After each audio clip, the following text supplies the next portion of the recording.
choisi Jésus pour guider ma vie. Mon bien-aimé Jésus, il est à moi, je suis à lui. J'ai choisi Jésus pour guider ma vie. Mon bien-aimé Jésus, il est à moi, je suis à lui. J'ai choisi Jésus pour guider ma vie.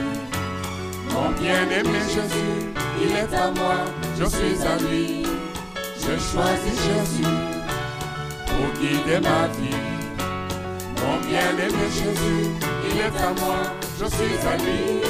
En marchant dans les chemins, dans les rues, observant tous les... Et te laisser diriger nos vies. Seigneur, même les fleurs glorifient ton nom, Seigneur. Les oiseaux, la beauté des jardins. Seigneur, mais tu nous as créés à ton image et nous devions encore davantage être le symbole de ta gloire. Aide-nous à y arriver par ton Esprit Saint. Au nom de Jésus. Amen.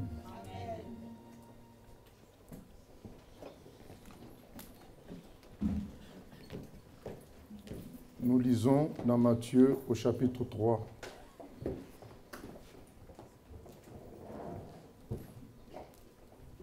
Après, nous lirons Job 38 et 39.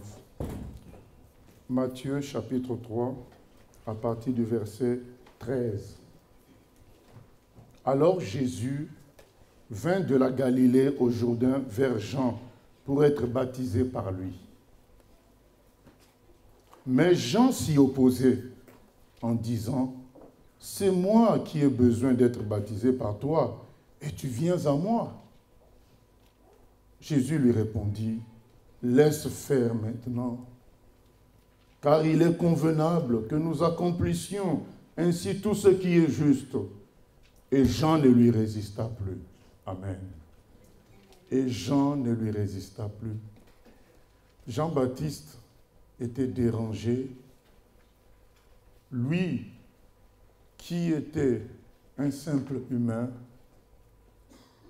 de baptiser son Créateur, de baptiser son Seigneur. Il a dit, c'est pas normal, Seigneur. Et il avait, d'une certaine manière, raison, en disant, mais c'est pas normal. C'est toi qui dois me baptiser, c'est pas l'inverse. Mais le Seigneur lui dit, laisse faire.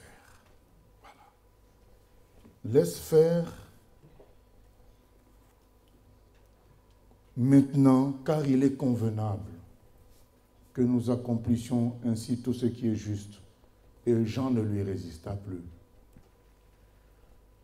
Nous vivons un temps où c'est le mouvement et l'action qui comptent. C'est tout ce qui bouge qui a du succès. Donc chacun va chercher à bouger toujours encore plus fort et plus vite. Que ce soit dans le sport, que ce soit dans l'économie. Il y a davantage de milliardaires aujourd'hui. Les records dans le sport continuent on continue à les battre.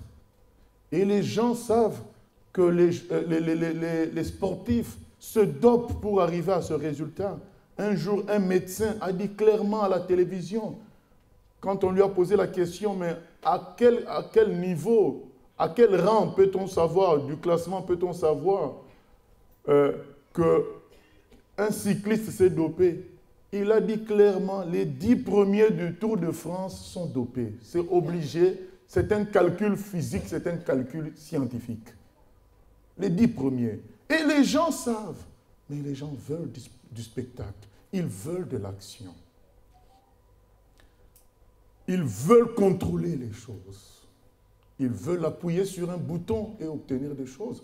Parce qu'aujourd'hui, avec l'ordinateur, avec un clic, quelques clics, ça ne demande pas un grand effort.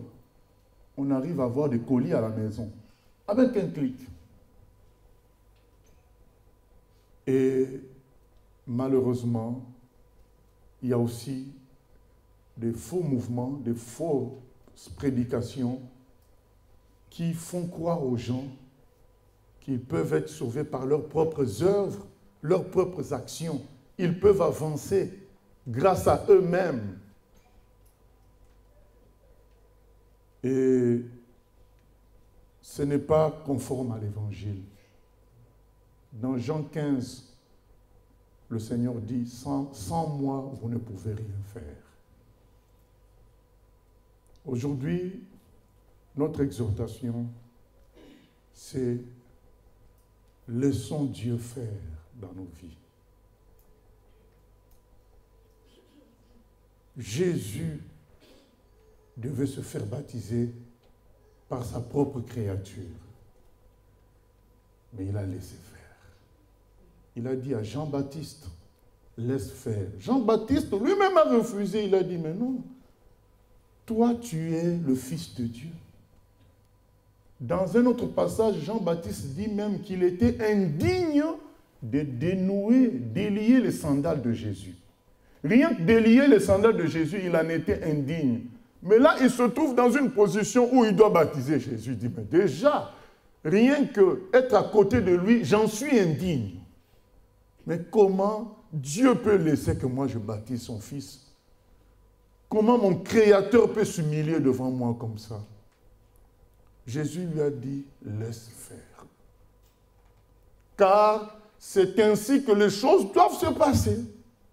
Et qui a décidé que les choses se passent ainsi? C'est mon Père qui est dans les cieux.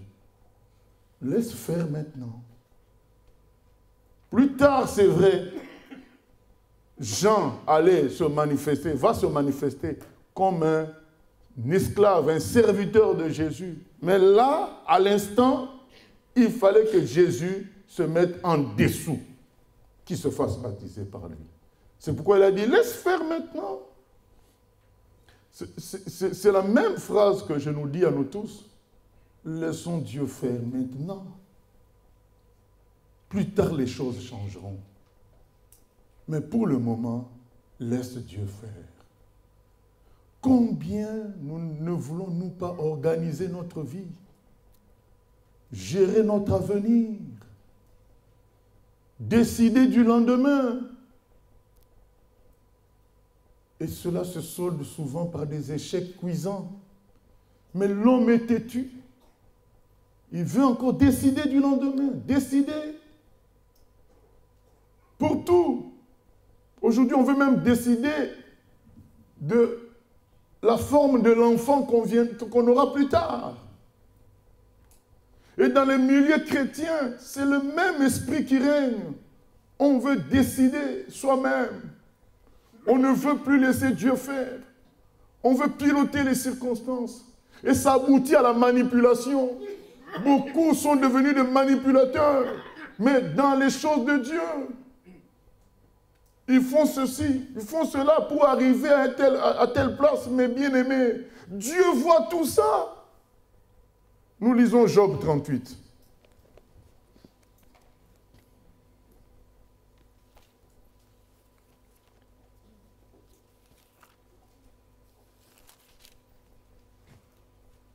L'Éternel répondit à Job du milieu de la tempête et dit, « Qui est celui qui obscurcit mes desseins par des discours sans intelligence? Saint terrain, comme un vaillant homme, je t'interrogerai et tu m'instruiras.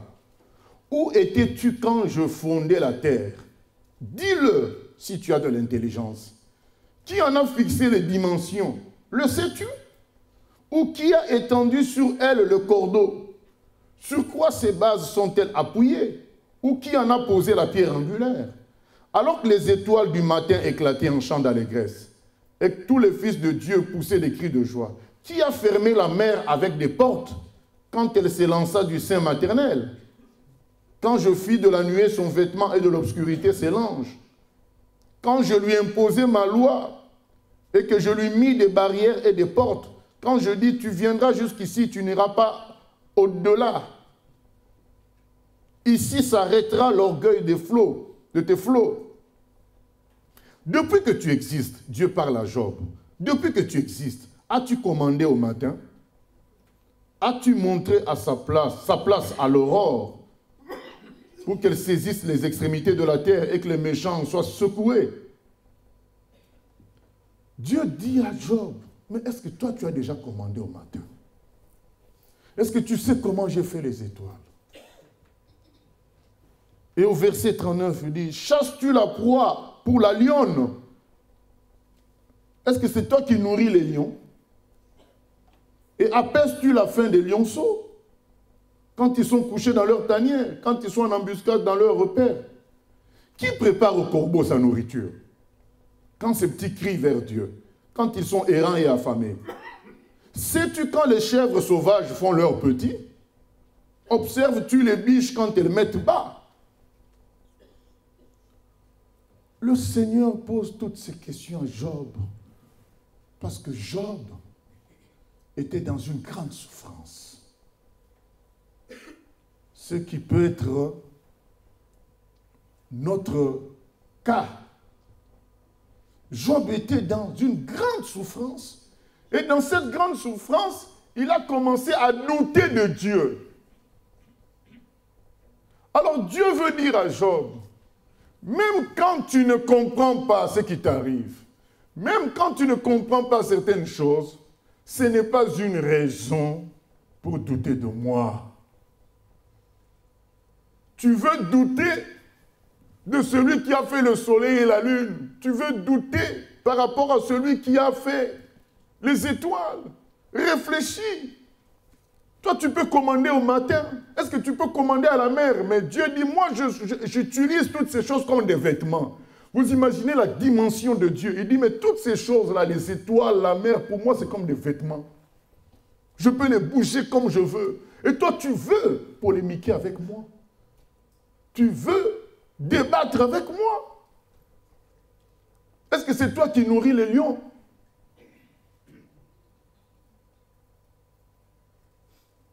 Tout ça, c'est pour nous dire ceci.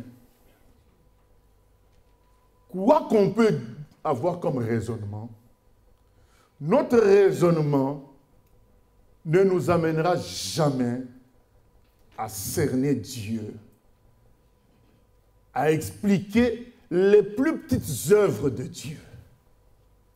Alors, ne le jugeons pas. Alors, ne nous mettons pas en opposition face à lui. Alors, ne nous permettons pas de diriger nous-mêmes notre vie. C'est une erreur. Ce que nous devons dire à Dieu, Seigneur, fais ce que tu as à faire dans ma vie.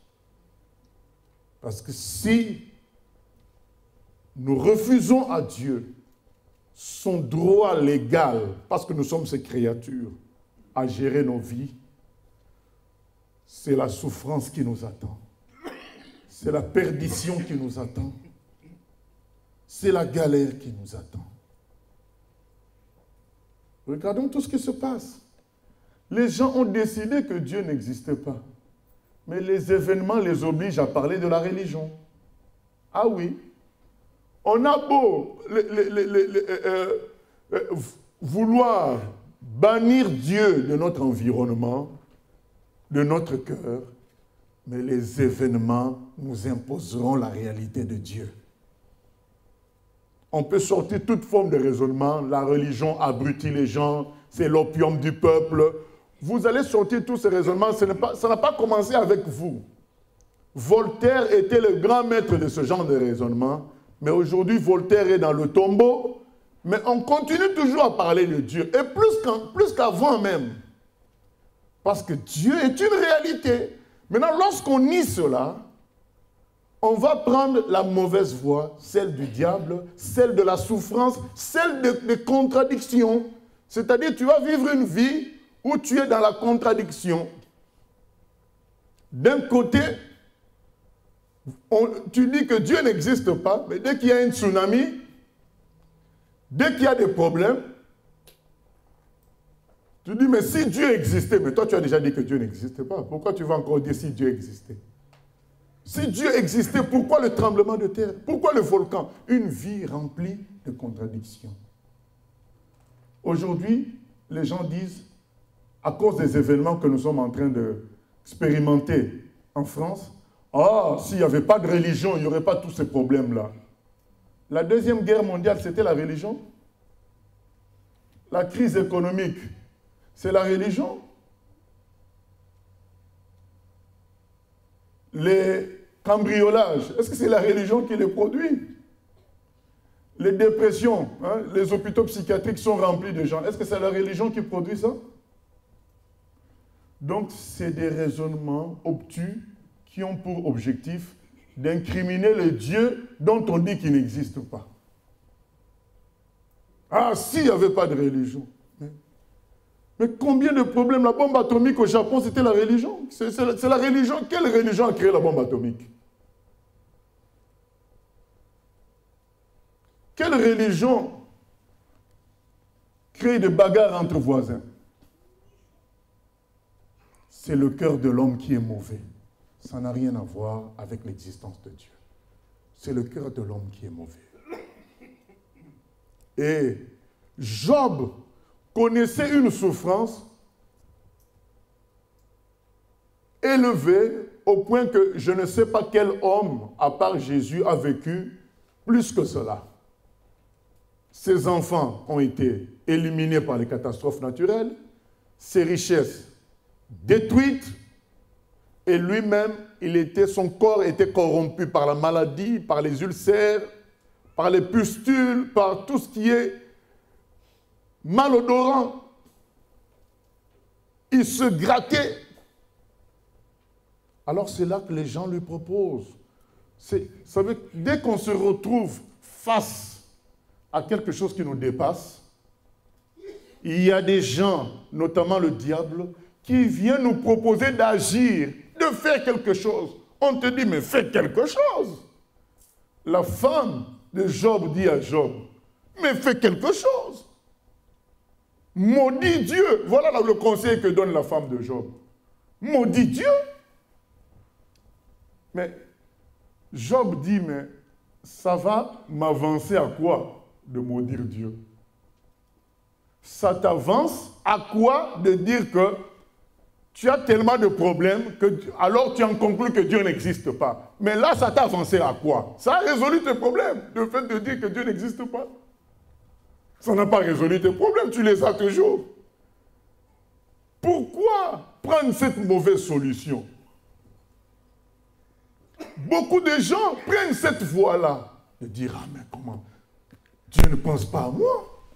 Mais c'est toujours de l'ingratitude, parce que quand ils étaient bien, en bonne santé, riches, joyeux, ils n'avaient pas félicité Dieu. Ils n'avaient pas dit, mais Dieu existe parce que j'ai tout. Mais dès qu'ils n'ont plus rien, c'est Dieu qu'on attaque. Voilà l'ingratitude et la méchanceté et l'injustice. Ce n'est pas de la justice, parce que la justice aurait voulu que lorsqu'on se sente bien, lorsqu'on se sentait bien, on se sentait fort. Lorsqu'on avait les moyens, lorsqu'on était bien, la justice aurait voulu qu'en ce moment-là, nous reconnaissions la grandeur de Dieu, quitte à le trahir plus tard, lorsque tout va mal. Là, c'est juste, d'une certaine manière, une certaine manière de parler. En fait, c'est équitable. Mais on se rend compte que les gens ne parlent que lorsqu'ils souffrent pour maudire Dieu, alors que quand ils ne souffrent pas, ils ne bénissent pas Dieu.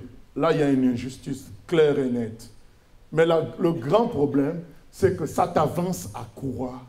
À fuir Dieu, à renier Dieu, à maudire Dieu dans tes souffrances. Ça t'avance à quoi? Tu as gagné quoi? Tu n'as gagné rien du tout. Tu n'as fait qu'obéir à ton orgueil. Tu n'as fait qu'obéir à Satan. Tu n'as fait qu'obéir à la méchanceté qu'il y a dans tout homme. L'esprit de rébellion qu'il y a dans tout homme. Contester Dieu, parce que le premier péché, c'était ça. Adam avait tout à gérer. Mais on lui a posé une question. On lui a dit, mais pourquoi tu ne manges pas de cet arbre? Il dit, mais Dieu nous a défendu de manger. Alors on lui a dit, non, c'est parce que si tu en manges, tu vas être son rival, tu vas être comme lui. C'est pourquoi il vous a donné ce conseil-là. Adam était confronté à quelque chose qui le dépassait. Et il a choisi d'agir, de faire quelque chose. Voilà c'est que l'idée qui vient. Et c'est souvent les gens qui sont proches de nous qui nous disent, mais fais quelque chose.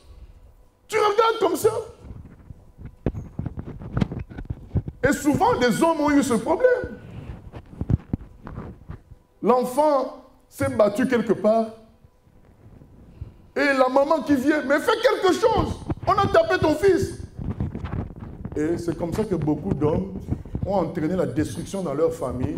En écoutant bêtement, ils vont aller chercher aussi la lutte, la bagarre là-bas, et ils se font tuer. Et tout ça part à cause de fais quelque chose. Fais quelque chose. Et Job, on lui a dit, mais fais quelque chose. Regarde comment tu souffres. Et tu continues à croire en Dieu. Mais non, fais quelque chose. Maudis Dieu. Voilà ce que sa femme lui dit. Maudis Dieu et meurs. C'est un conseil, comme on dit en français, mortifère. Donc un conseil qui t'amène à la mort, qui te donne la mort. Et le conseil est aussi clair. Maudis Dieu et tu meurs. Mais dans la colère et dans l'orgueil, c'est des conseils que beaucoup prennent. Acceptent, parce qu'il y a la colère et l'orgueil qui te font voir ce conseil comme valable. Mais si on est vraiment en paix, rationnel, on va dire, mais ce conseil, il produit quoi en moi? Il produit la mort. Il produit la méchanceté. Il produit que je maudisse Dieu. Mais est-ce que j'ai les preuves que mes souffrances viennent de Dieu? Voilà, tu n'as pas les preuves. En fait, si tu restes calme pour réfléchir réellement, c'est un mauvais conseil. Le conseil qui te dit que Dieu n'existe pas, c'est un conseil qui t'amène à l'errance, à l'égarement. Et c'est un conseil que tu vas suivre alors que tu n'as aucune preuve. Quelles sont les preuves que Dieu n'existe pas? Tu n'en as pas. Il y a les gens de la NASA qui consacrent des milliards pour chercher la présence d'un extraterrestre. Des milliards. Alors que un extraterrestre est déjà venu sur la Terre, le Fils de Dieu, il y a plus de 2000 ans. Il est présent à nos côtés. Il est ressuscité, il a vaincu la mort. Mais ils vont gaspiller des milliards alors que la chose est toute proche. Elle est là à côté. Toute proche de chacun de nous. Jésus dit, Dieu est à côté de chacun, mais les gens cherchent loin. Jésus a dit à Jean-Baptiste, laisse faire. Laisse faire. J'accepte que Dieu travaille dans ma vie. Jean-Baptiste était perturbé de devoir baptiser Jésus. Et nous aussi, nous allons dans notre vie être confrontés à des situations qui nous perturbent. Et il y a toujours une voix qui va te dire, fais quelque chose. Et la femme a dit, maudit Dieu et meurt, mais il y a les amis de Job qui ont dit à Job, ça c'est les gens maintenant spirituels, qui viennent te voir pour te dire, il faut que tu fasses quelque chose de spirituel pour t'en sortir. Ils commencent à te trouver des solutions. Alors la solution qu'ils avaient trouvée pour Job, c'est que certainement, tu dois être dans le péché pour vivre ce que tu vis là. Alors, répands-toi tout simplement de tes péchés. C'est la solution qu'ils ont trouvée. Parce qu'il fallait à tout prix faire quelque chose. En fait, d'où vient cette solution qui était une mauvaise? Parce qu'à la fin du texte de Job, nous comprenons que ce n'est pas que, même au début de l'histoire de Job, Dieu explique dès le départ pourquoi Job allait souffrir. Ça n'a rien à voir avec ses péchés. Au contraire, Dieu a dit de Job qu'il était un homme intègre et juste. C'était dû à autre chose.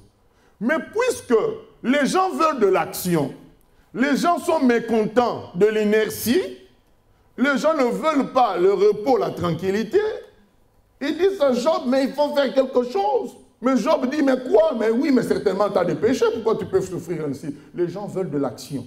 Alors pour se créer de l'action, ils vont chercher une explication. Cette explication qui doit produire l'action. Tout simplement parce qu'ils ne veulent pas laisser Dieu tout se faire. Et même dans le milieu spirituel, les gens vont vouloir te donner une mauvaise orientation parce qu'ils veulent à tout prix faire quelque chose.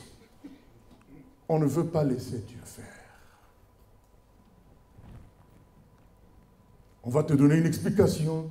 C'est certainement les contrats passés par tes parents qui t'amènent toutes ces souffrances. C'est certainement dans ton passé tu avais fait telle chose. Je ne dis pas que parfois ce n'est pas, c'est faux. Parfois c'est vrai. Mais ce que nous devons apprendre dans toutes choses, c'est apprendre d'abord à laisser Dieu faire. Et en laissant Dieu faire, le Seigneur va nous guider. Il va nous amener à faire ce qu'il faut. Il faut laisser d'abord Dieu faire. C'est ce que nous voulons apprendre. Nous ne disons pas que certains de nos problèmes n'ont pas pour origine les fautes d'autres personnes autrefois. C'est possible. D'ailleurs, si nous avons un corps de péché, c'est parce que Adam, notre ancêtre, a péché. D'accord. Mais que faut-il faire? C'est laisser Dieu faire.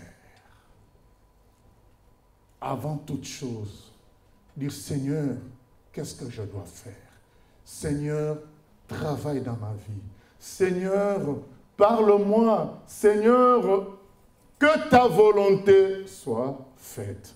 Voilà la prière que le Seigneur nous a laissée dans Matthieu 6. Il a dit, priez de telle manière que ta volonté soit faite. J'ai répondu à un bien-aimé qui s'interrogeait sur son avenir dans un certain domaine et qui me disait qu'il avait des signaux contradictoires. Je dis, mais les histoires de signes nous amènent toujours à recevoir des signes qui se contredisent. Nous, on a vu des sœurs qui ont dit, mais j'avais dit à Dieu qu'on s'habille de la même couleur, c'est là que je saurais que c'est lui. Et ce jour-là, c'était la même couleur. Mais moi, je dis à la sœur, mais lui ne veut pas. Donc, on a deux signaux contradictoires. Le monsieur ne veut pas, mais la sœur a vu les mêmes couleurs. Donc, on ne peut pas quand même forcer quelqu'un à t'épouser parce que vous êtes habillé de la même couleur. C'est un jour. Mais c'est une histoire de signes. On commence à interpréter les signes parce qu'on veut faire, au lieu de laisser Dieu faire. Il dit, mais si c'est lui, il viendra te voir. Pourquoi venir me mettre à moi la pression dans le bureau? C'était comme si c'était moi. Tout ça parce qu'on veut que le pasteur dise, je pense que tu as raison, c'est vraiment lui, donc on va prier dans ce sens-là. Nous, on est des petits chrétiens qui aimons laisser Dieu faire. Et en tout cas, ma soeur, si c'est le monsieur, il va faire les démarches qu'il faut. Les histoires de couleurs, statistiquement, c'est possible. Selon les probabilités, c'est possible qu'on s'habille de la même couleur. C'est possible. Ah non, pasteur, toi, tu ne saisis pas le mouvement de l'esprit. Bon, d'accord. Bien-aimés, nous devons prier que la volonté de Dieu soit faite. À force d'interpréter les signes, un jour, ah, mais il neige, donc je comprends que Dieu veut que je change de direction. Et la même journée, le soleil brille. Ah, mais tu vas faire comment? Donc tu vas plonger dans les contradictions. Parce qu'en réalité, tu veux faire. Au lieu de laisser Dieu faire. J'ai dit, il y a une chose, bien aimée à la personne à qui je parlais, j'ai dit, il y a une chose qui est certaine. La volonté de Dieu, personne ne peut empêcher Dieu d'accomplir sa volonté. Alors, au lieu de passer ton temps à interpréter les signes, demande que la volonté de Dieu se fasse. Et donc, comme tu approuves la volonté de Dieu dans ta vie, il s'imposera. Et il est tout puissant. Qui peut l'empêcher d'agir? Et si tu es fatigué, n'hésite pas à lever la main. Jésus était dans une position difficile. Jean-Baptiste, les deux étaient dans une position difficile. Jésus qui se ramène. Comme, vous savez, puisque Jean-Baptiste faisait quel baptême? Il faisait le baptême de la repentance. Donc les gens qui se ramenaient étaient censés avoir un péché. Mais Jésus n'avait pas de péché. Et Jean-Baptiste le savait, il dit, mais qu'est-ce que tu viens faire là? Jésus lui dit, mais c'est comme ça les instructions. Alors fais seulement. C'est pourquoi il est écrit dans Luc 7, 30.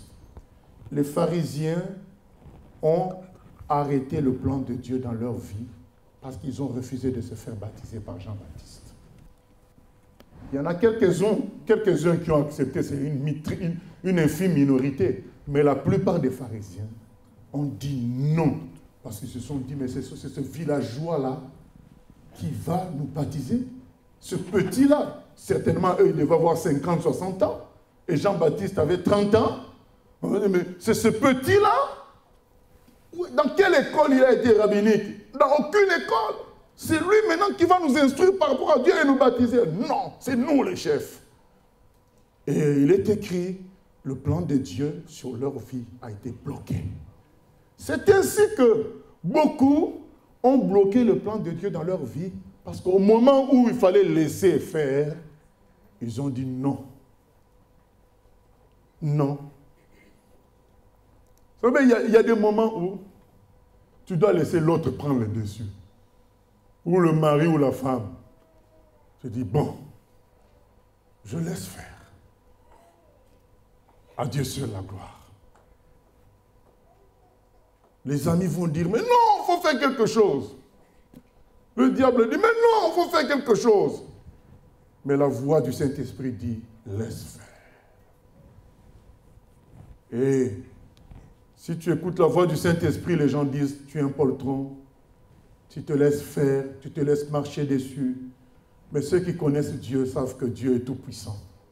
En écoutant sa voix, même si pour un temps, ils vont paraître dans la défaite, mais la victoire se manifestera clairement au nom de Jésus-Christ. Il faut laisser Dieu faire. Il faut arrêter de s'agiter. Qu'est-ce qui est écrit dans Ésaïe 35? Ésaïe 35.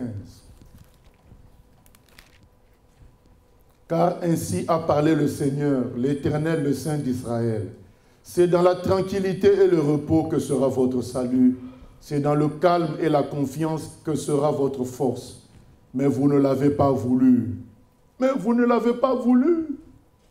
Dieu dit, c'est dans la tranquillité, dans la confiance en moi. Soyez tranquille et faites-moi confiance. Au fait, quelle est notre activité que nous devions faire? C'est prier. Prier, c'est l'activité la plus riche, la plus puissante, puisque en priant, on est en train de laisser Dieu faire. Je parle de la vraie prière. Je ne parle pas de la prière où on pense téléguider Dieu par notre prière. Je parle de la prière qui nous permet de nous abandonner et d'abandonner la situation entre les mains du Seigneur. Ce n'est pas la prière où on oblige Dieu à faire quelque chose, où on téléguide, où on manipule aussi. En se disant, j'ai fait telle série de prières, donc Dieu est obligé de faire telle chose. Ça, c'est de la manipulation. On veut induire Dieu dans une direction en prétextant qu'on a fait la prière qu'il fallait. Non. Dieu agit dans nos vies par grâce. Lorsqu'il nous pousse à prier, c'est pour être dans un état qui va accueillir cette grâce, un bon état qui va accueillir cette grâce. Bien-aimés, les gens que le Seigneur Jésus a guéris, on ne nous dit pas qu'ils ont prié d'une manière extraordinaire. C'était la grâce de Dieu. Maintenant, quand Dieu pousse ses serviteurs à prier, c'est pour être dans un état de simplicité, d'humilité, qui leur permettra d'accueillir cette grâce d'une manière humble, sans que ça nuise à leur avenir en produisant de l'orgueil. C'est pourquoi nous jeûnons et prions, pour nous humilier devant Dieu. Mais ce n'est pas un moyen de chantage, un moyen de manipuler, de téléguider Dieu en disant « tu dois faire ceci ». Non, c'est un moyen de nous humilier. Laissons Dieu faire. Quand nous ne voulons pas laisser Dieu faire, Satan va nous tromper. Il va nous dire, ben non, non, non. Il suffit de trafiquer tes fiches de paye. Mais tu auras la chose. Il suffit de mentir. Mais tu auras après la chose. Il suffit de faire ceci. Mais comme le péché rend bête et aveugle, on n'a pas le temps de réfléchir sur ceux qui ont volé avant nous. Ceux qui ont volé avant nous. Ceux qui ont fait les fétiches avant nous. Ceux qui ont fait des magouilles avant nous. Où sont-ils aujourd'hui? Beaucoup sont en prison. Beaucoup sont arrêtés. Beaucoup sont dans la souffrance. Au fait, en ce moment-là, nous ne sommes même plus rationnels, pris par la colère et l'orgueil. Au fait, il y a une mini-rébellion face à Dieu et on se dit, puisque Dieu n'a pas fait, moi-même je vais faire maintenant. Mais tu finiras mal. Jésus a dit, faisons ce qui est juste. Laissons Dieu faire. Puisque c'est ça les instructions. Faisons ce qui est juste. La Bible dit, femmes, soyez soumises à vos maris. Mais il faut faire confiance en Dieu. Même si on a l'impression que, mais non, là, il est dans le dérèglement, il est... Femme, sois soumise et fais confiance à Dieu. Sauf si on te demande de désobéir à Dieu.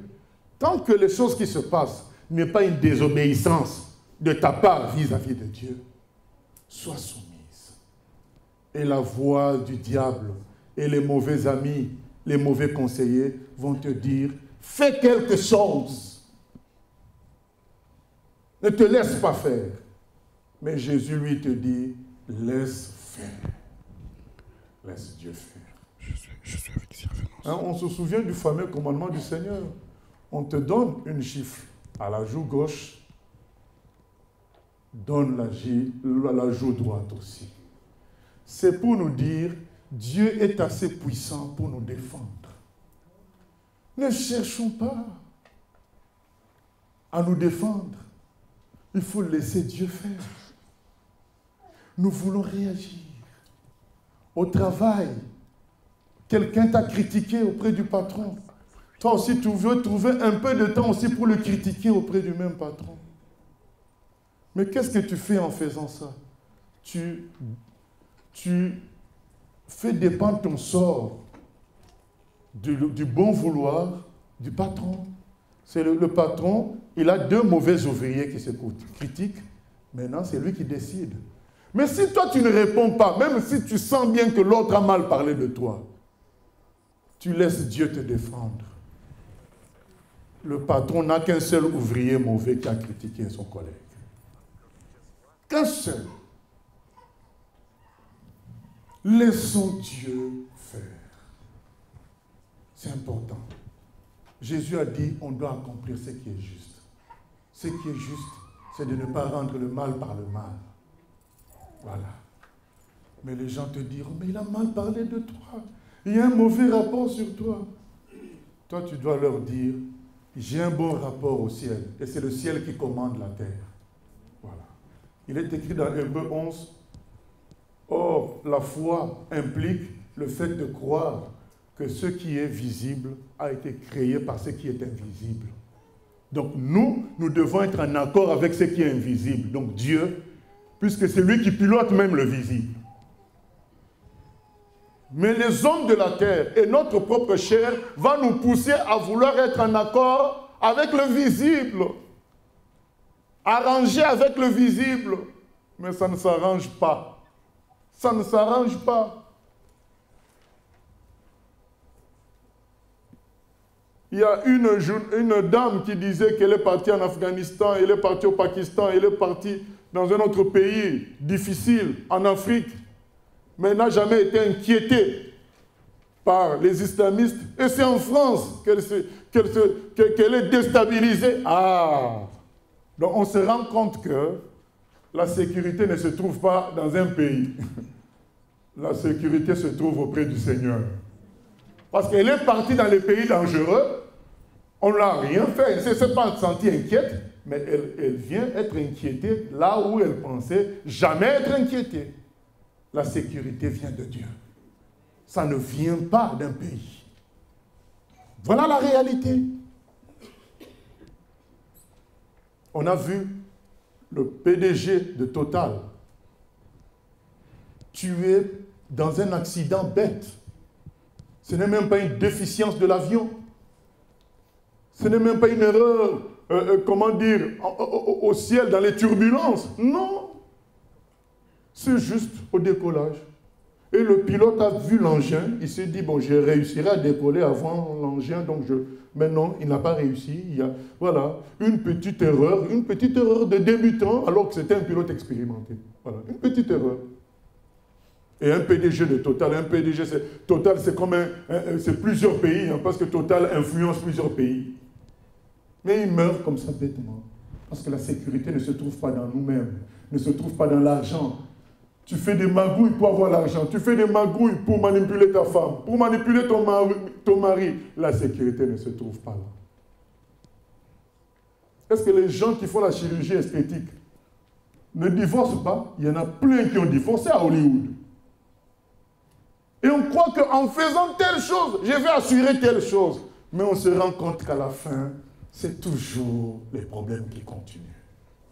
Ce qui est grave, c'est qu'on n'a même plus le regard pour voir qu'est-ce qui est arrivé aux gens qui nous ont précédés. Est-ce qu'ils ont réglé leurs problèmes en faisant ce que nous on veut faire? Non. Vous savez, il y a une dame qui était canalisatrice à Hollywood. Elle était médium, voilà ce que nous on appelle ici médium. Médium, c'est quoi? Médium, c'est quelqu'un qui a un contrat avec les esprits. Donc toi, tu viens consulter le médium appelle ses esprits pour te donner à toi des réponses aux questions que tu te poses. C'est pourquoi aux États-Unis, on appelle ça canalisatrice. Mais, comme c'est écrit, le diable ne vient que pour dérober, détruire. À un moment, ces esprits-là vont s'opposer à toi-même. Après t'avoir utilisé, après que toi aussi tu les aies utilisés, eux, ils vont faire de toi leur esclave. C'est ça le but du diable. Au début, il te dit, mais non, fumer, c'est être à la mode. Prendre la cocaïne, c'est être branché. Au début, tu es comme celui qui contrôle la situation. Bon oui, je vais prendre un peu. C'est toi le chef. Mais après, c'est cette cocaïne qui va devenir ton chef. C'est ça la technique du diable. Et quand tu veux t'en séparer, mais elle ne veut pas, elle t'oblige. La cocaïne dit, il faut que tu me consommes. L'héroïne dit, mais il faut que tu me consommes. La cigarette dit, mais il faut que tu me consommes, alors que toi, tu ne veux plus. C'est ce qui s'est passé pour cette dame. Parce que ces esprits-là commençaient à lui parler à tort et à travers, même pendant qu'elle mangeait, même pendant qu'elle était au sport. Et finalement, il y a eu divorce avec son mari, parce que son mari, vous savez, elle donnait l'impression d'être folle, parce qu'elle parlait à deux mondes à la fois, là, au monde visible et au monde invisible. Alors elle a dit à ses esprits, ben, je suis fatigué de cette vie-là de médium. Le contrat s'arrête là. Et ces esprits ont fait semblant de pleurer et ils ont disparu. Ils sont revenus 5 minutes après pour dire, mais tu croyais te débarrasser de nous facilement comme ça? C'est nous qui commandons. Et cette femme est devenue esclave de ces esprits-là. Alors ces esprits l'obligeaient à manger que les tartines et la pâte d'arachide. Donc quand elle veut manger le poulet que toi tu manges avec joie tranquillement, on l'a fait tellement souffrir qu'elle est obligée d'abandonner le poulet, de manger tartines et pâte d'arachide. Donc, toute sa vie, elle mangeait que tartines et pâte d'arachide. Vous voyez comment ça devient dur quand on fait des erreurs de ce genre à vouloir mener sa vie par soi-même. Parce qu'ils se disaient... Au fait, comment les gens en arrivent là? Parce qu'ils se disent, je vais manipuler les puissances spirituelles. Je vais explorer ce domaine-là. Or, Dieu nous a interdit d'explorer ce domaine de l'invisible. Il nous demande de rester dans le visible et de croire en lui, tout simplement. Le seul invisible à qui nous devons nous confier, c'est Dieu, le Créateur. Et cette dame, un jour, elle est venue au Seigneur, elle s'est convertie.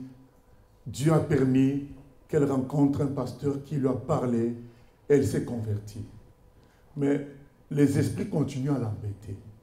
Alors, dans la logique de faire quelque chose, elle a assisté à toutes sortes de séminaires, voyageant.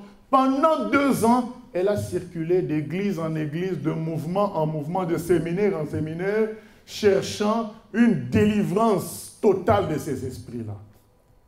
Et elle a navigué comme ça, sans obtenir la délivrance. Un jour, elle est tombée même dans un séminaire où il y a un pasteur qui disait, vous qui êtes là, à un moment, chacun va avoir une expérience, il va voir le Seigneur clairement. Effectivement, elle a vu le Seigneur en vision. Elle était contente, elle a dit, ah, c'est le jour de ma délivrance. Après, la personne qui, dans sa vision, qui semblait être le Seigneur, s'est transformée en squelette. Voilà la réalité. Et en rigolant, ah, mais j'étais eu. Voilà, c'était un mauvais esprit. Et elle est revenue chez le pasteur qui l'avait amenée au Seigneur. Et elle a accepté de laisser Dieu faire. Le pasteur lui a expliqué qu'il faut laisser Dieu faire. Il faut prier, il faut lutter dans la prière, mais on laisse Dieu faire. Dieu est tout puissant pour te libérer ici ou ailleurs. Parce que quand tu fais tous ces mouvements-là, c'est comme si Dieu était quelque part et pas à un autre endroit. Mais si Dieu, tu l'appelles, il viendra là où tu es. Toi, tu dois te rassurer seulement que tu es au bon endroit, selon la volonté de Dieu, pas selon ton choix, mais selon la volonté de Dieu pour toi. Et beaucoup vont dans des endroits sans s'inquiéter, sans se soucier de la volonté de Dieu. Il faut être là où Dieu veut que tu sois et pas là où ton corps se sent à l'aise ou là où ton intelligence veut, mais là où tu sens que Dieu veut, parce que c'est là où Dieu veut que tu sois, que tu seras béni parce que Dieu sera avec toi. Et cette dame a fini, après 2 ans, parce qu'il y a beaucoup de gens, comme on a l'habitude de dire, quand Dieu parle, rares sont les personnes qui écoutent et qui obéissent. En général, les gens veulent toujours faire par eux-mêmes. Et ils vont faire 3 ans, 4 ans de perte de temps à faire par eux-mêmes. Et ils vont encore revenir à Dieu pour dire, bon, 3 ans, 4 ans, j'ai échoué. Mais notre Dieu est bon, toujours il récupère. Mais il va te récupérer jusqu'à quand? Tu perds du temps. Il faut laisser Dieu une fois pour toutes faire dans ta vie. Il est tout puissant. Et elle a été libérée sans s'en rendre compte. Juste en marchant dans la volonté de Dieu, le fruit de l'Esprit Saint, l'amour, la simplicité, la croissance dans la parole. Il est écrit dans 1 Jean 5,4, la victoire qui triomphe de ce monde, c'est notre foi. Et quand ta foi grandit, les esprits ne peuvent pas supporter de rester en toi. Parce que la foi les dérange. Elle a été délivrée. Elle dit qu'elle ne sait pas comment elle a été délivrée. Mais en grandissant spirituellement, vous savez, comme un enfant, quand il est petit, il y a la toux, le rhume, qui le prend en tout bout de champ. Mais dès qu'il a 5 ans, 6 ans, c'est fini. Donc on ne voit plus. Ce n'est même pas un médicament qui le sauve, c'est juste sa croissance qui élimine certaines maladies qui faisaient rage avant. Et c'est la même chose. En croissant avec le Seigneur, il y a des choses qui se captent parce que ta foi est grande. Ton amour pour Dieu grandit. Je ne dis pas qu'on ne doit pas chasser les esprits, on peut les chasser. Mais nous devons comprendre que la croissance, la maturité est aussi importante dans la victoire sur les forces des ténèbres. La logique toujours de faire quelque chose.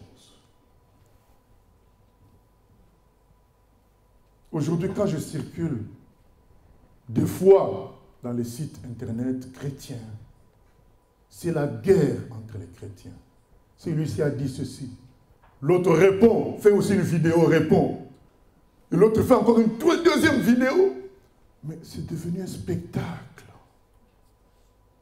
Les gens ne veulent pas juste accepter d'être critiqués et se taire.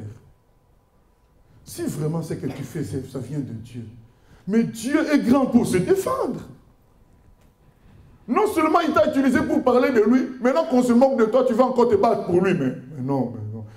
Moi, j'ai l'habitude de dire, excusez-moi le terme, mais j'ai l'habitude de dire, Dieu est assez vieux pour se battre lui-même.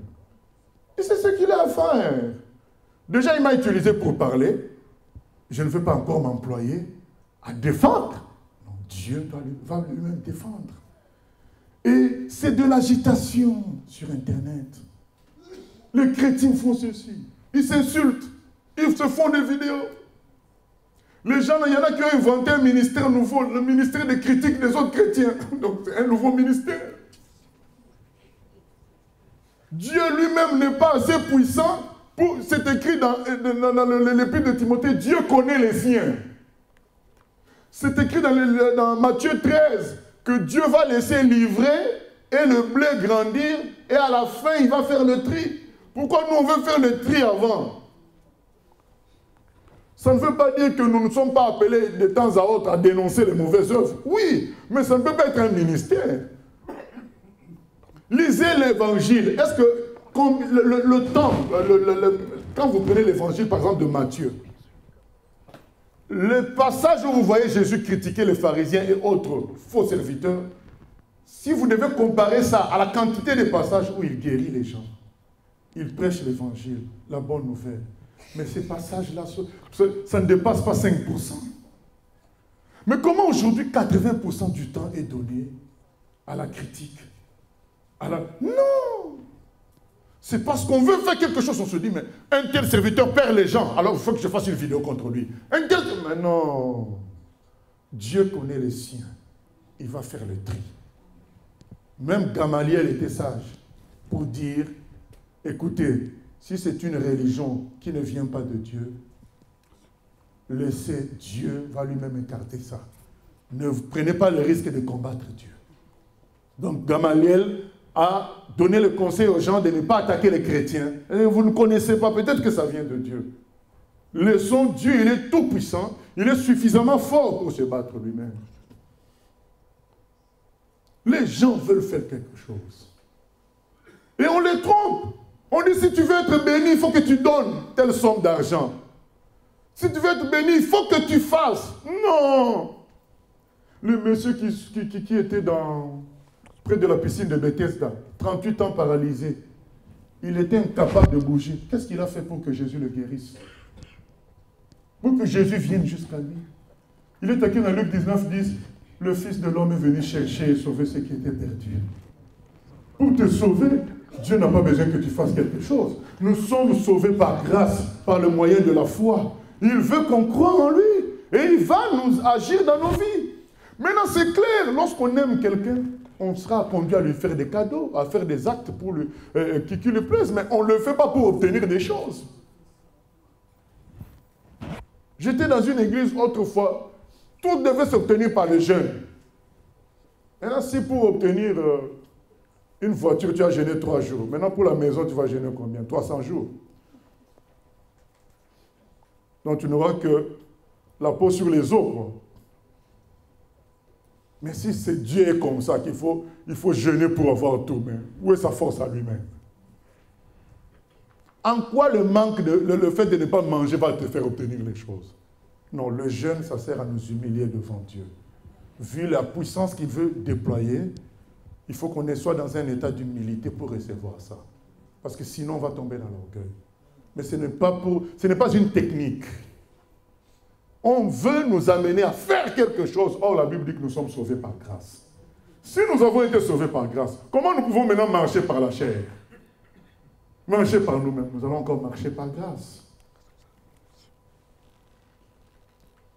Au combat spirituel, il faut se lever à 2 heures du matin.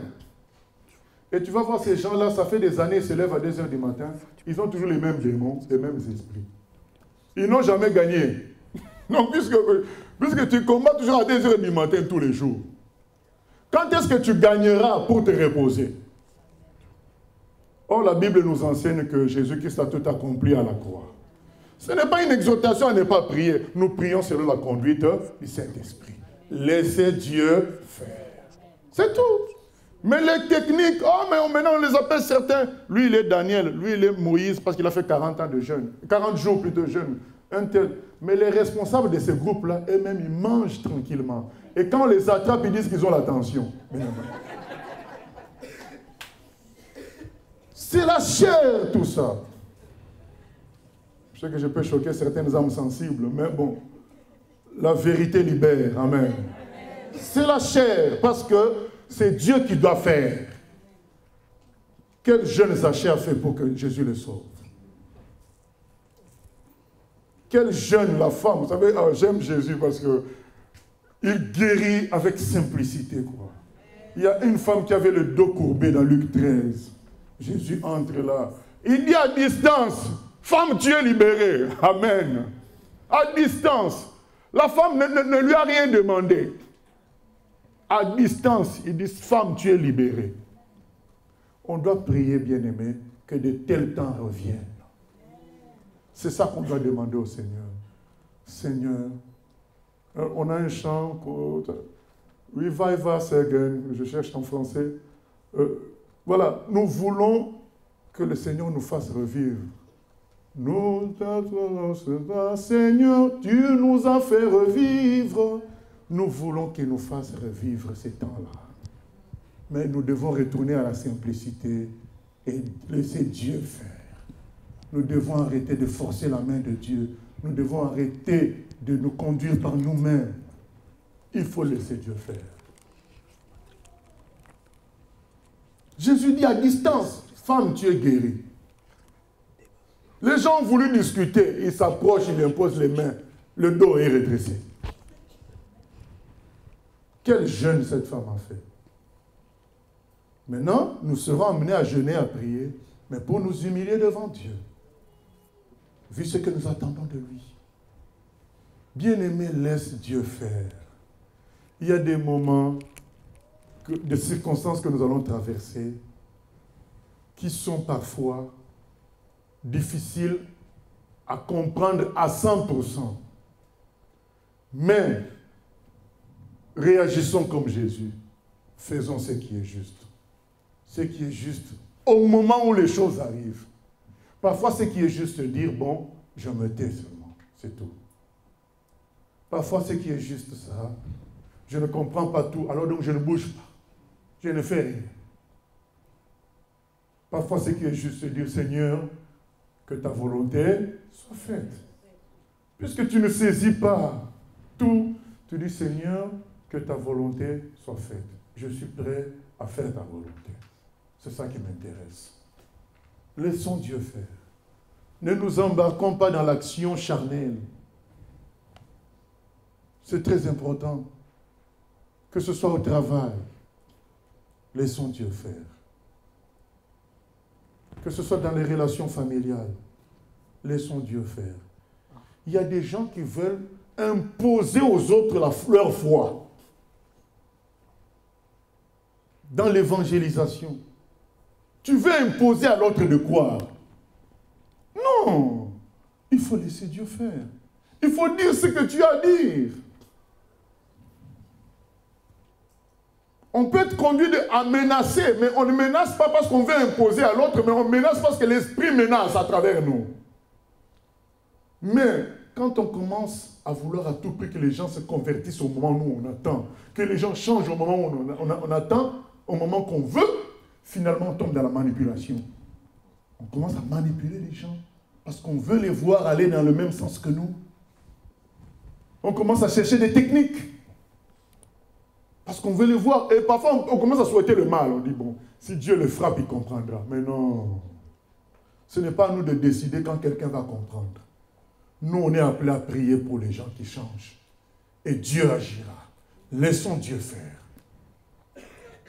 C'est ça la vérité. Laisse. Faisons ce qui est juste. Qu'est-ce qui est juste? Au moment où tu traverses ce que tu traverses, fais ce qui est juste. Ce qui est juste, c'est parfois prier. Ce qui est juste, c'est parfois suivre son mari, tout simplement. Ce qui est juste, c'est parfois se taire. Ce qui est juste, c'est s'humilier, dire, bon, Dieu est tout-puissant, il sait ce qu'il fait. C'est tout. C'est toujours l'orgueil qui est notre grand ennemi, qui nous pousse à faire des raisonnements, qui nous bloquent le chemin du Seigneur. Mais à la croix, un homme ne s'est pas compliqué la tâche. Il a dit, Jésus, souviens-toi de moi quand tu viendras dans ton règne. Mais il y avait un autre qui était accroché à la croix comme lui, mais qui continue à bouder quand même. Vous vous imaginez à quel niveau l'orgueil peut atteindre? Il est à la croix, hein? Mais il continue à injurier Jésus. Et il persiste dans ça. Mais le deuxième se réveille. Je dis, mais tiens, mais nous sommes tous à la croix. Mais Si moi je me retrouve à la croix parce que j'ai été un bandit, j'ai été un voleur, mais mon voisin, lui, il n'a jamais fait du mal. Mais pourquoi il se retrouve à la croix? C'est ce raisonnement qui l'a sauvé. C'est le fait de reconnaître sa petitesse qui l'a sauvé. Il s'est dit, bon, non, moi, je suis un homme mauvais, c'est pourquoi je me retrouve à la croix. Lui, il n'a rien fait. Certainement, il y a une autre raison. Et la raison lui a été révélée par le Saint-Esprit. La raison, c'est que Jésus devait aller à la croix pour être crucifié, être sauvé à notre place. Et que nous soyons sauvés grâce à lui. Prends notre place à la croix. Et il a dit tout de suite, Jésus, quand tu viens dans ton royaume, parce que tu ne vas pas en rester là, sauve-moi. Et Jésus a dit, aujourd'hui tu seras avec moi au paradis. Cet homme a laissé Dieu faire. Est-ce que vous avez entendu cet homme dire, Dieu, sauve-moi de la croix? Parce que c'était la déclaration. Vous voyez les deux attitudes. On clôture avec ça. Deux attitudes. Une attitude de laisser Dieu faire et une attitude de vouloir agir. Celui qui voulait agir, il dit à Jésus, si tu es vraiment Dieu, tu dois me sortir et te sortir toi-même de cette situation. Il faut que tu fasses quelque chose. Mais l'autre dit, je sais que tu es le Fils de Dieu. Alors, que ta volonté s'accomplisse pour moi. Quand tu viens dans ton règne, sauve-moi. Il n'a pas cherché à imposer à Dieu un calendrier, une feuille de route. Il a dit à Jésus, voilà, moi, je veux maintenant te suivre. C'est tout. Alors que l'autre commençait à exiger, fais ceci, fais cela. Laissons Dieu faire. Apprenons à laisser Dieu faire. Vous savez, pour ceux qui sont appelés à diriger, à travailler comme responsables dans les églises, il faut apprendre à laisser Dieu faire. Pas vouloir imposer aux gens ta volonté, manipuler, non. Tu prêches, tu parles, tu pries, tu laisses Dieu faire. Créer des cellules d'espionnage, des cellules, de fausses cellules d'encouragement, donner des postes aux gens pour les accrocher à l'église. Bien aimé, si quelqu'un est de Dieu, même quand tu lui donneras un poste, il ne sera pas heureux. Il va être heureux dans la chair pendant un temps, mais comme son âme a soif du Dieu vivant, ça ne va pas le satisfaire. Et on va faire des techniques. Il y a des gens qui ont des techniques. Ils disent, bon, un bon culte, c'est un temps de louange, prédication, et puis un temps où on donne des gens des paroles, des prophéties. C'est là qu'ils vont se sentir heureux, ils vont revenir. Non, tout ça c'est des techniques du diable. Dieu veut qu'on le laisse faire. On demande à Dieu, qu'est-ce que tu veux que je fasse? Tu fais ce que tu as à faire. C'est Dieu qui touche les cœurs. Vouloir manipuler, vouloir faire du chantage, tout ça ce n'est pas de Dieu. Que ce soit dans le service de Dieu, que ce soit dans les relations entre humains, tout ça ce n'est pas de Dieu. Ou dire à Dieu, mais quand tu me donneras l'argent, vraiment, quand tu me feras telle chose, là je m'engagerai totalement. On ne peut pas fixer de conditions à Dieu. C'est maintenant qu'il faut s'engager totalement. C'est maintenant qu'il faut laisser Dieu faire dans ta vie. Dis à Dieu, c'est toi qui m'as créé, c'est toi qui m'as fait. Fais toi-même. Et nous lisons Luc 15, l'histoire du fils perdu qui nous rappelle cette prédication. Il n'a pas voulu laisser son père faire. Et bien voilà ce qui est arrivé. Au verset 11, il dit encore, un homme avait 2 fils. Le plus jeune dit à son père, mon père, donne-moi la part de bien qui doit me revenir. Et le père leur partagea son bien. Peu de jours après, le plus jeune fils, ayant tout ramassé, partit pour un pays éloigné, où il dissipa son bien en vivant dans la débauche. Lorsqu'il eut tout dépensé, une grande famine survint dans ce pays. Et il commença à se trouver dans le besoin. Il alla se mettre au service d'un des habitants du pays qu'il envoya dans ses champs garder les pourceaux. Il aurait bien voulu se rassasier des carouges que mangeaient les pourceaux, mais personne ne lui en donnait. Étant rentré en lui-même, il dit, combien d'ouvriers chez mon père ont du pain en abondance, et moi, ici, je meurs de faim. Je me lèverai, j'irai vers mon père, et je lui dirai, mon père, j'ai péché contre le ciel et contre toi. Je ne suis plus digne d'être appelé ton fils.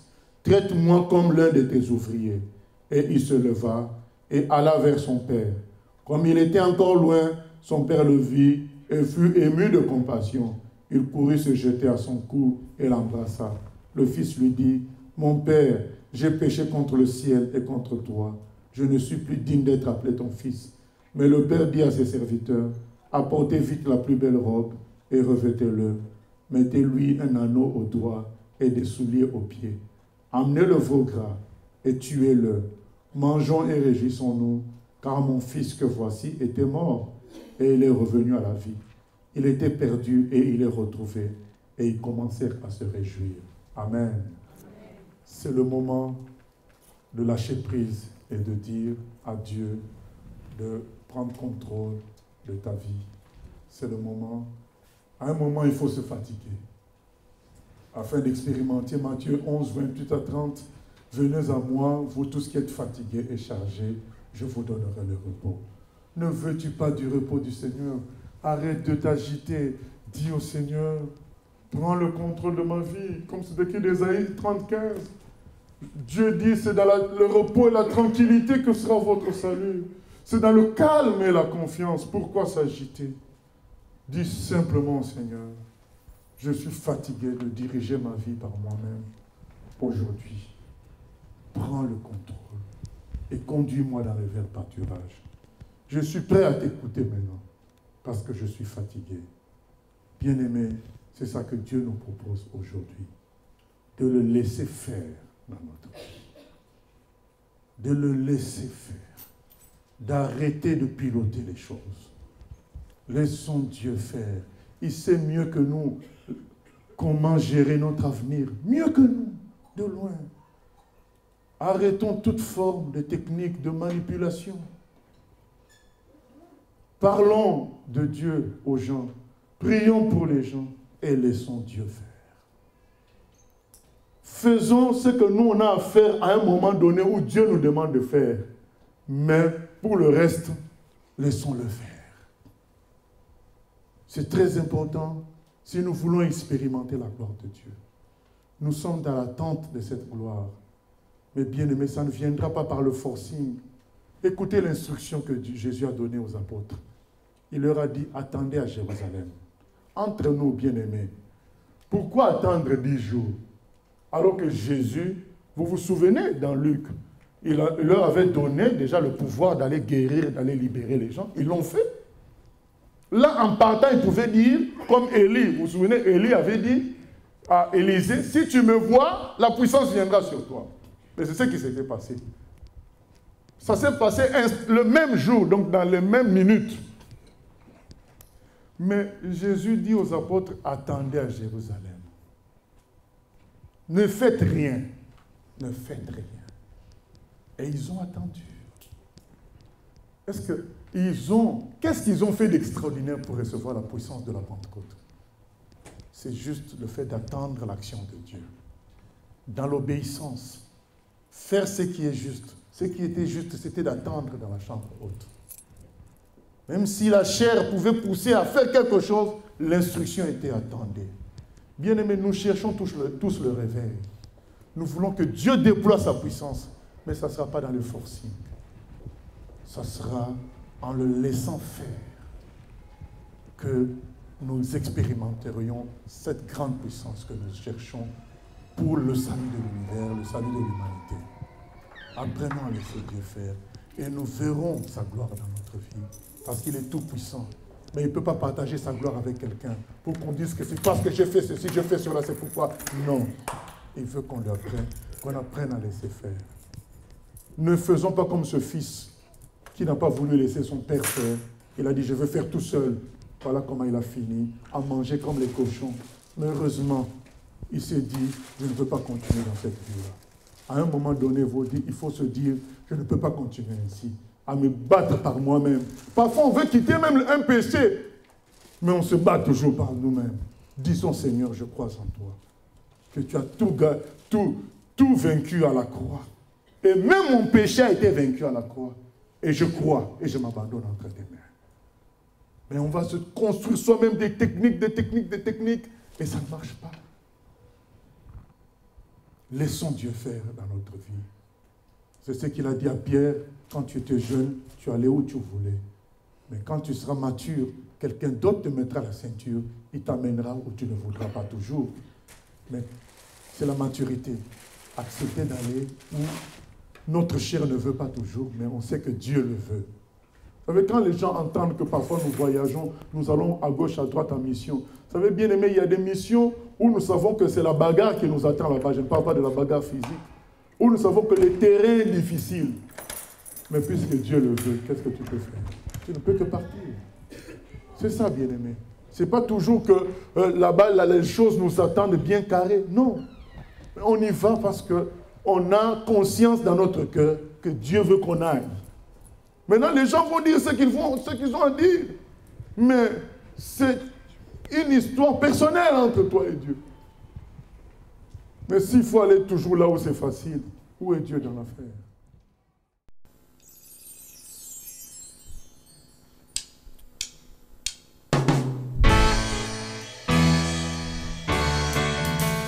J'ai choisi Jésus pour guider ma vie. Mon bien-aimé Jésus, il est à moi, je suis à lui. J'ai choisi Jésus pour guider ma vie.